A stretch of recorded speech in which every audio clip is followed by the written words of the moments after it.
হেফাজত ইসলামী বাংলাদেশ জামাত শিবিরের পক্ষে অবস্থান শুধু নিচ্ছে না, জোরালো অবস্থান নিচ্ছে।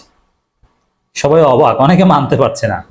চরমোনাই বিষয়টা অ্যাপ্রিসিয়েট করছে, কিন্তু চরমোনাই কিছু কিছু লোক আছে যে হেফাজত যে এরকম জামাত ইসলামীর পক্ষে নামছে, এটা তাদের সহ্য হচ্ছে না। কিছু করার নাই ভাই, আপনাদের পীর সাহেবের সহ্য হচ্ছে, কোনো সমস্যা নাই। আগামীর রাজনীতি জামাত শিবির চরমোনাইয়ের রাজনীতি, অতএব জামাতকে হিংসা করে কোনো লাভ নেই। পরিস্থিতি জামাত চরমোনাইকে এক কাতারে আনবে, কিন্তু হেফাজতের এত পরিবর্তন হবে এটা ছিল অকল্পনীয়, নজিরবিহীন। দর্শক, আপনারা দেখেছেন যে জামাতকে পাকিস্তান পন্থা বলায় হেফাজত ইসলাম বিবৃতি দিয়ে মাহফুজ আলমকে একদম কোণঠাসা করে দিয়েছে। আমি বলেছিলাম, ওই মাহফুজ যা, এখন হেফাজতের বিরুদ্ধে বল, কিছু সাহস থাকলে। সাহস আছে তো? এটা হাসিনার আমল না যে হেফাজত নিয়ে খেলবে, এটা স্বাধীন বাংলাদেশ। এখন হেফাজত ইসলামী স্বরূপে ফিরতে শুরু করেছে। হেফাজত ইসলামী কারো রক্তচক্ষু এখন আর ভয় করে না। হেফাজত ইসলামের বিবৃতিগুলো দেখে সবাই অবাক, এবং আমরা হেফাজতকে দেখতে চাই গার্ডিয়ান হিসাবে। এরা রাজনীতি করবে না, কিন্তু রাজনীতিবিদদের শাসাবে। রাজনীতিবিদরা হেফাজতের কাছে দোয়া চাইতে যাবে, হেফাজতের পা ধরে নির্বাচনী প্রচারণায় নামবে, হেফাজতের আমিরে ফু নিয়ে নামবে। আমরা সেই দৃশ্য দেখতে চাই। এরকম গার্ডিয়ান মুরব্বী থাকা দরকার দেশে, রাজনীতি, ধর্মীয় অঙ্গনে। কিন্তু হেফাজতবিদ নিজেরাই নিজেদেরকে বিতর্কিত করেছিল, এর আগে বিক্রি করে দিয়েছিল অনেক নেতা হেফাজতকে। কিন্তু সেই যুগ এখন আর নেই, এখন স্বাধীন। এই জন্য তারা স্বাধীনভাবে চমৎকার রোল প্লে করেছে। যে হেফাজতকে কোনোদিন জামাতের পক্ষে কথা বলতে দেওয়া হয়নি বা কথা বলতে পারবে, এটা আনইমাজিনেবল ছিল, কিন্তু এখন সম্ভব হচ্ছে। দর্শক, হেফাজতের আরেকটা বিবৃতি, বিএনপি নেতা ফজলুর রহমানের অবমাননাকর বক্তব্যের তীব্র প্রতিবাদ, আলেম ওলামাকে শত্রু বানালে ফেসিস্টদের মতো পরিণতি হবে হেফাজত ইসলাম। এমনকি ফজলুর রহমানের বিরুদ্ধে ব্যবস্থা নেওয়ার কথা বলা হচ্ছে, এবং এই ফজলুর রহমানকে হেফাজত বলছে তথাকথিত উপদেষ্টা চেয়ারপারসনের। এখন দেখেন, ফজলুর রহমানকে বা বিএনপিকে যদি জিজ্ঞেস করেন যে আলেম ওলামা বা হুজুরদের বিরুদ্ধে বলেন কেন, তখন কি বলবে জানেন? এটা আওয়ামী লীগ যা বলতো সেটা। ফজলুর রহমান তো আওয়ামী লীগ, ওর রক্তে আওয়ামী লীগ, ওর 14 গোষ্ঠী আওয়ামী লীগ, ও ফ্যাসিস্ট। ফজলুর রহমান বলবে যে না, আমি আলেম ওলামাদের বিরুদ্ধে বলছি না, আমি ধর্মভীরু, আমি নামাজ পড়ি, আমি মুসলিম। আমি বলছি জামাতিদের বিরুদ্ধে, আমি বলছি স্বাধীনতা বিরোধীদের বিরুদ্ধে, তৌহিদি জনতা বা যেসব হুজুরদের বিরুদ্ধে করছে, এরা তো আপনারা না, এরা হচ্ছে জামাতি। এটাই হাসিনার ব্যাখ্যা ছিল এটা। কিন্তু এখন হেফাজতকার ভূগোল বোঝানো যাবে। এখন কথা স্পষ্ট যে আলেম ওলামা, যেমন হেফাজতের আগের বিবৃতিতে স্পষ্ট করে বলেছিল যে শীর্ষস্থানীয় আলেম ওলামাদেরকে বিচারিক হত্যাকাণ্ডে স্বীকার করা হয়েছিল। এর মানে বিচারিক হত্যাকাণ্ড ফাঁসি দিয়েছিল জামাত ছাড়া অন্য কাউকে তো দেয়নি। তো জামাতের লোকজনকে শীর্ষস্থানে দেশপ্রেমিক আলেম ওলামা হিসেবে উল্লেখ করেছে হেফাজত। অতএব আমি জামাতকে গালি দিচ্ছি, আপনাদেরকে না, একথা বলে হেফাজতের ধোলাই থেকে বাঁচা যাবে না। হেফাজত ফজলুর রহমানকে, ফজু পাগলাকে ধরছে। এরকম সামনেই যারা ইসলামের বিরুদ্ধে লাগতে আসবে, আর সেটা বাঁচার জন্য শুধু জামাতের বিরুদ্ধে বলছে এটা বলার চেষ্টা করবে, তাকে হেফাজত ছাড় দিবে না বলে মনে হচ্ছে।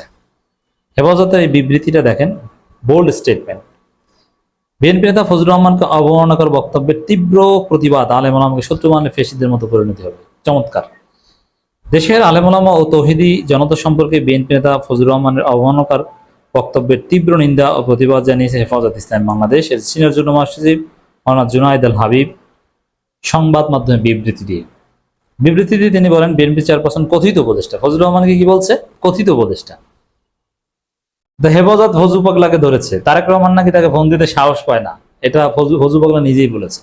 আমি জানি না তারেক রহমান কেমন নেতা যে এই ফজু পাগলার মতো একটা পাগল ছাগলকে ফোন দিতে সাহস পায় না। ও বালের নেতা আমার।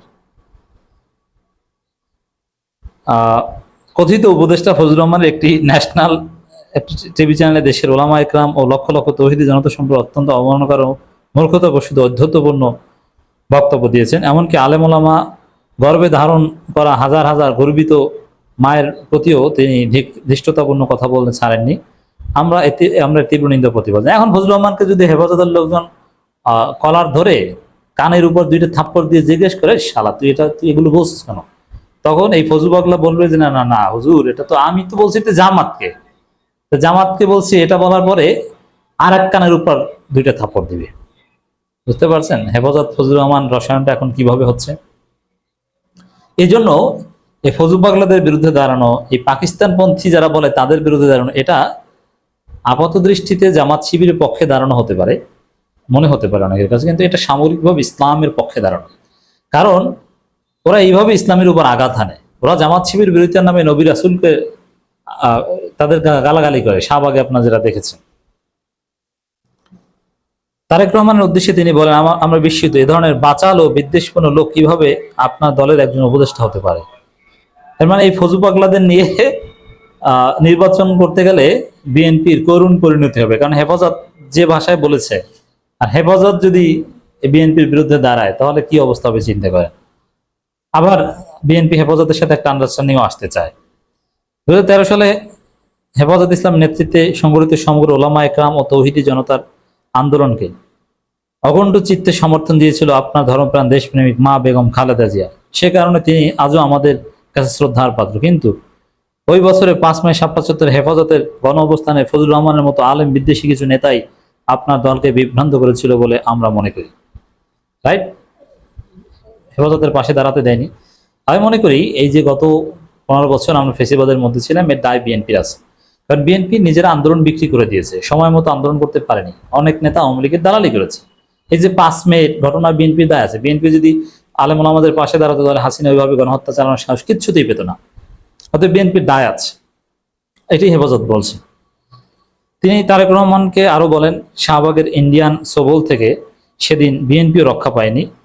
ভুলে যাবেন না, তৌহিদি জনতাকে সঙ্গে নিয়ে শাহবাগের সেই দেশ বিরোধী দানবের বিরুদ্ধে গণপ্রতিরোধ গড়ে তুলে শতাধিক প্রাণ ও রক্তের বিনিময়ে বাংলাদেশকে ইন্ডিয়ার সামরিক উপনিবেশ হওয়া থেকে রক্ষা করেছিল হেফাজত ইসলাম। অথচ সেই আলেম সমাজ ও তৌহিদি জনতা সম্পর্কে আপনার দলের কথিত উপদেষ্টা অবমাননাকর বক্তব্য দিয়েছেন। আমরা এতে গভীরভাবে দুঃখ পেয়েছি। দলীয়ভাবে তার বিরুদ্ধে যথাযথ ব্যবস্থা নেবেন বলে আমরা আশা করি। না হয় এমন কিছু নেতা আপনার দলের জনপ্রিয়তাই নষ্ট করতে থাকবে। হেফাজত যদি এভাবে স্মার্ট রাজনীতি করতে পারে, টাইমলি বিবৃতি দিতে পারে, হেফাজত ইসলাম বাংলাদেশের রাজনীতির বস হবে।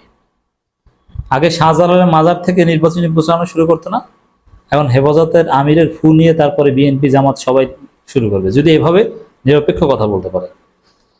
জুনাইদ আল হাবিব বলেন, 24-এর গণঅভ্যুত্থানে আলেম ওলামা ও মাদ্রাসাদের অপরিসীম আত্মত্যাগ উল্লেখযোগ্য।